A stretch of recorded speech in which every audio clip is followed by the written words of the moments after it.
Get a perfectly rounded and smooth caulk bead by controlling bead size, tooling technique, and timing. Begin by choosing the right caulk for the job and cut the tip to create an opening slightly smaller than the joint width so the bead fills without excess.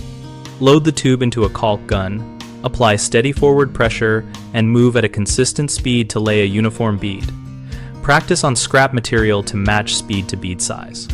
For rough shaping, use a caulk finishing tool held at a shallow angle with gentle pressure, so the tool lightly pulls excess out of the joint while forming a rounded profile. Switch to a dry finger for final smoothing and run your fingertip once along the bead with a single, continuous stroke. Keep the finger dry so the surface tension creates a clean convex shape rather than spreading the compound flat. Wipe away any excess immediately with a rag or paper towel dampened for latex products or a solvent recommended by the manufacturer for silicone so you do not spread residue. Remove any masking tape while the caulk is still wet and pull it back at a low angle away from the bead to leave a crisp edge.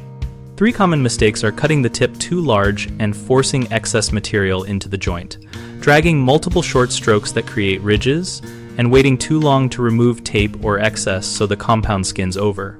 To fix the first, recut the nozzle smaller and practice consistent gun speed on scrap until you can lay a bead that just fills the gap.